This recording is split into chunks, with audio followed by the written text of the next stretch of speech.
শ্রাবণ মাস মহাদেবের মাস, তাই সবার প্রথম মহাদেবের কাছে এটাই প্রার্থনা করি এই মাস আপনাদের অনেক অনেক ভালো কাটুক। নমস্কার, আমি তারাশঙ্কর, আপনাদেরই চ্যানেল স্টার অ্যাস্ট্রো ডিভাইনে আপনাদের হার্দিক অভিনন্দন জানাই। তাছাড়া মকর রাশির জাতক জাতিকাদের এই মাস, বিশেষ করে এই আগস্ট মাস আপনাদের কেমন কাটতে চলেছে, কি কি তালমেল বা কি কি অনুকূল এবং প্রতিকূল পরিস্থিতির সম্মুখীন হতে হবে এই মাসে, সেটা নিয়ে আলোচনা করব এবং কি করলে এখান থেকে আপনারা নিজাত পাবেন সেটাও নিয়ে কিন্তু আলোচনা করব।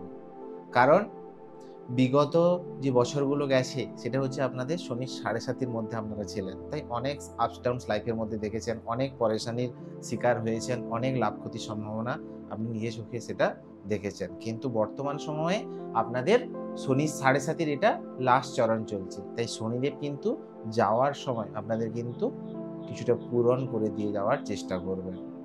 ফলে কি শনি আপনাদের দ্বিতীয়ভাবে বর্তমানে গোচর করছে, ফলে কি এখানে কুটুম্বের মধ্যেই বা ধন টাকা পয়সার যে আর্থিক ক্ষতিটা আপনি নিজে চোখে দেখেছিলাম সেখানে কিন্তু অনেকটা ভরপাইয়ের জায়গা দেখাচ্ছে। তবে মাতার সঙ্গে সম্পর্ক বা মাতার শরীর স্বাস্থ্য নিয়ে কিন্তু আপনাকে চিন্তায় ফেলবে শনিদেবের বর্তমান এই অবস্থা। তাছাড়া হঠাৎ করে যে কোনো ধরনের প্রপার্টি রিলেটেড বিবাদ আপনার সামনে কিন্তু উপস্থিত হতে পারে এই মাসে। তাছাড়া রাহু কিন্তু আপনার থার্ড হাউসে গোচর করছে, তাই রাহু এখানে কিন্তু আপনাকে বিজয় প্রাপ্তিতে সাহায্য করবে, আপনার শত্রুকে পরাজিত করার জন্য আপনার মধ্যে যথেষ্ট সামর্থ্য যোগাবে এবং আপনাকে বিজয় বা সাফল্য এনে দেবে কিন্তু এখানে রাহুদেব।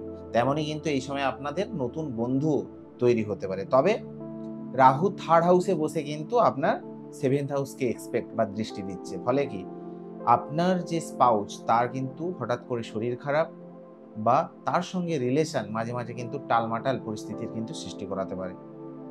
ওয়াইফের সঙ্গে রিলেশন বা স্পাউসের সঙ্গে রিলেশন কিন্তু অনেক সময় টালমাটাল পর্যন্ত পরিস্থিতি সৃষ্টি করার। তবে এই বিষয়টা যদি আপনি খেয়াল রাখেন, বিশেষ করে ফ্যামিলি রিলেশনশিপের জায়গাটা, তাহলে কিন্তু আপনি এই জায়গাটা সহজেই কিন্তু ভরপাই করতে পারবেন। তাছাড়া পঞ্চম হাউসে বৃহস্পতির গোচর, এক্ষেত্রে কিন্তু বিশেষ করে যারা শিক্ষার্থী বা বিদ্যার্থী তাদের জন্য কিন্তু এটা সুবর্ণ সময়।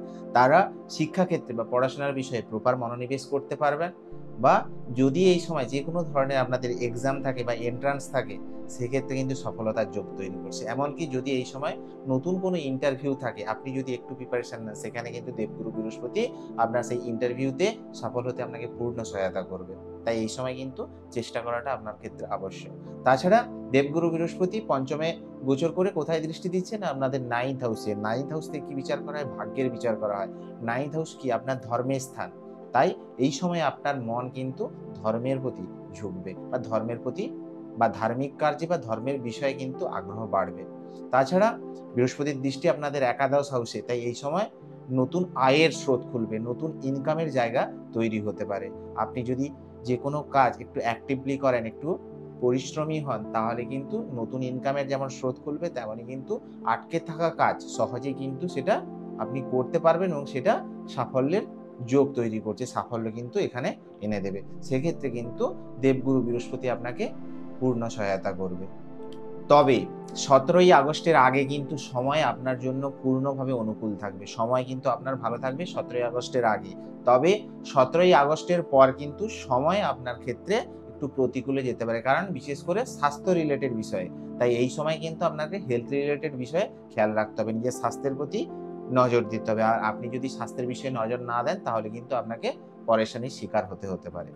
এবং এই সময় যদি যে কোনো ধরনের লং ডিস্টেন্স ট্রাভেল থাকে তাহলে কিন্তু এড়িয়ে চলা উচিত, বিশেষ করে ১৭ই আগস্টের পর। এবং ওই সময় যদি আপনি বিশেষ করে যদি নতুন কোনো কার্য শুরু করতে চান তাহলে কিন্তু ১৭ই আগস্টের আগে করে ফেলুন। ১৭ই আগস্টের পর নতুন কোনো কার্য শুরু করা কিন্তু আপনার জন্য বেনিফিট হবে না। এবার মান্থলি হিসাবে বিশেষ করে ডেট ওয়াইজ যদি আপনি দেখি এই পুরো মাসটা ১ থেকে ৩০ তারিখ আপনাদের কেমন যাবে, সেক্ষেত্রে দেখলে ১ এবং ২ তারিখ আপনাদের কিন্তু একটু সাবধানে থাকা উচিত। যে কোনো ধরনের বিবাদ থেকে এড়িয়ে চলা উচিত। এই সময় আপনার ব্যবহার বা আপনার কথাবার্তা বা বাণীর দ্বারা যাতে কোনো ধরনের বিবাদ না সৃষ্টি হয় সেই দিকে কিন্তু খেয়াল রাখা জরুরি। অহেতুক কোনো ঝামেলায় না জড়ানোই ভালো, বিশেষ করে ১ তারিখ এবং ২ তারিখ। ৩, ৪ এবং ৫ তারিখ আপনাদের জন্য কিন্তু শ্রেষ্ঠ সময়, বিশেষ করে ব্যবসার ক্ষেত্রে যারা ব্যবসা করেন বা যে কোনো ধরনের পার্টনারশিপ রিলেটেড বিজনেস বা আপনাদের স্বামী স্ত্রীর মধ্যে সম্পর্ক বা রিলেশনশিপের জায়গাটা কিন্তু সময় কিন্তু এই সময় আপনাদের অনুকূল থাকবে। তবে ৬ এবং ৭ তারিখ হেলথের বিষয়ে কিন্তু একটু আপনাদের খেয়াল রাখতে হবে। 8 তারিখ, 9 তারিখ, 10 তারিখ, 11 তারিখ, 12 তারিখ, 13 তারিখ, 14 তারিখ এই 7 দিন কিন্তু আপনাদের জন্য খুবই বেনিফিট। এই সময় যদি কোনো আটকে থাকা কাজ আপনি এই সময় একটু যদি অ্যাক্টিভলি করেন, তাহলে সেই ধরনের কাজ আপনার ক্ষেত্রে সফল হয়ে যাবে। এই সময় আপনারা যেকোনো ধরনের নতুন কার্য শুরু করতে পারেন, বা যদি কোনো আটকে থাকা কাজ থাকে আপনি যদি একটু এফোর্ট দেন, অ্যাক্টিভলি কাজ করেন, তাহলে সেই কাজ কিন্তু পূর্ণভাবে সম্পন্ন হবে। এই 7 দিন আপনার জন্য কিন্তু বেনিফিট ফল নিয়ে আসবে। 15 তারিখ, 16 তারিখ, 17 তারিখ নো ইনভেস্টমেন্ট, নো লেনদেন। যে কোনো ধরনের লেনদেন থেকে দূরে থাকুন, যে কোনো ধরনের ইনভেস্টমেন্ট করা থেকে দূরে থাকুন। যদি করেন তাহলে কিন্তু আপনার এই ডেটগুলোতে যদি আপনি করেন তাহলে কিন্তু লোকসান হতে পারে। 18, 19, 20, 21, 22, 23 এই দিনগুলো আপনাদের জন্য খুবই সুখদ সময়, খুবই পজিটিভ ফল দিতে পারে। এই সময় আপনার বাড়িতে যে কোনো ধরনের ধনের আগমন বা যে কোনো ধরনের বাড়িতে মাঙ্গলিক কার্য, শুভ কার্য বা ঘরের বাতাবরণ খুবই ভালো থাকবে। এই টাইমগুলোতে আপনার যে কোনো ধরনের আর্থিক উন্নতি বা যে কোনো ধরনের শুভ খবর বা শুভ মানে পরিস্থিতি আপনার মনকে আনন্দ রাখার জন্য সাহায্য করবে। বিশেষ করে এই ডেটগুলো আপনাদের জন্য খুবই সুখপ্রদ। 24 তারিখ এবং 25 তারিখ যে কোনো কারণে কিন্তু আপনার মন এই সময় উদ্বিগ্ন থাকবে বা মন বিচলিত থাকবে। যে কোনো কারণে মনে কিন্তু চিন্তা এই সময় থাকবে। আপনি এই সময় একটু অ্যাংজাইটি বা ডিপ্রেশনে আপনাকে ভোগাতে পারে। বিশেষ করে 24 এবং 25 তারিখ এইটা কিন্তু আপনাদের খেয়াল রাখতে হবে। 26 এবং 27 তারিখ যদি কোনো ধরনের ইন্টারভিউ থাকে বা এক্সাম থাকে বা যারা শিক্ষার্থী তাদের জন্য কিন্তু শুভ পরিণামই কিন্তু বয়ে নিয়ে আসবে। যদি ইন্টারভিউ থাকে তাহলে কিন্তু আপনার ক্ষেত্রে পজিটিভ ফল বয়ে নিয়ে আসতে পারে। 28 এবং 29 তারিখ যে কোনো ধরনের বিবাদ এড়িয়ে চলুন।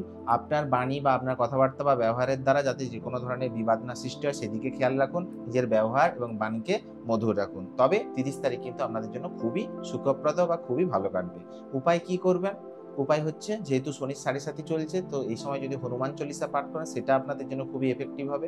এবং পারলে ললিতা সহস্রনাম স্তোত্রম, এটা হচ্ছে ব্রহ্মাণ্ড পুরাণে ললিতা সহস্রনাম স্তোত্র যদি আপনি শোনেন, পাঠ করতে যদি নাও পারেন শোনেন, তাহলে কিন্তু যে কোনো ধরনের মনের ইচ্ছা বা যে কোনো ধরনের কাজে কারণে ধরুন আপনি কষ্ট পাচ্ছেন, সেই কষ্ট জায়গা কিন্তু মিনিমাইজ হয়ে যাবে।